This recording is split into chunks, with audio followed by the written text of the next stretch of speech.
Seorang pejabat Hamas mengatakan kepada AFP bahwa Israel juga menuntut agar kelompok Palestina itu melucuti senjata untuk mengakhiri perang Gaza. Mediator Mesir mengesahkan usulan gencatan senjata Israel yang mencakup pembebasan setengah dari sandera pada minggu pertama perjanjian serta perpanjangan gencatan senjata setidaknya selama 45 hari hingga masuknya bantuan. Hamas menyandera 251 tentara dan warga sipil selama serangan 7 Oktober 2023 di Israel yang memicu perang. Sekitar 58 orang masih ditahan di Gaza, termasuk 34 orang yang menurut militer Israel telah tewas. Usulan tersebut juga mencakup pelucutan senjata Hamas dan semua faksi bersenjata Palestina di jalur Gaza sebagai syarat untuk mengakhiri perang secara permanen. Para pemimpin Hamas sedang meninjau usulan gencatan senjata. Tetapi pejabat tersebut mengatakan pada posisi Hamas dan faksi-faksi, senjata perlawanan adalah garis merah dan tidak dapat dinegosiasikan. Pejabat tersebut mengatakan negosiator Hamas akan pergi ke Qatar, tempat kelompok tersebut memiliki kantor di mana pembicaraan mediasi utama dengan Israel telah diadakan. Hamas memberitahu para mediator bahwa mereka bersedia menyetujui proposal apapun yang mencakup gencatan senjata permanen, penarikan penuh Israel dari jalur Gaza, dan masuknya bantuan.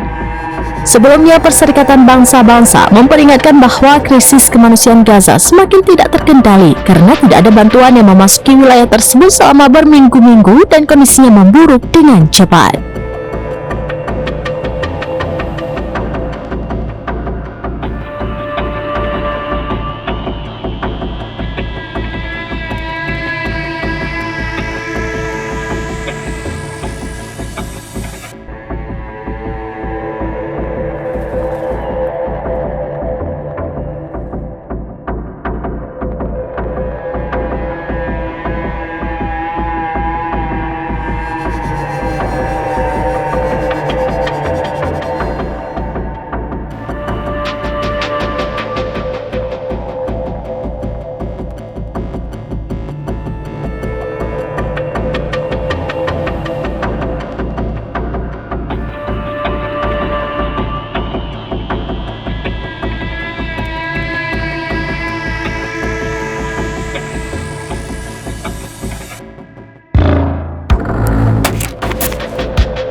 Download Tribun X sekarang, menghadirkan lokal menjadi Indonesia.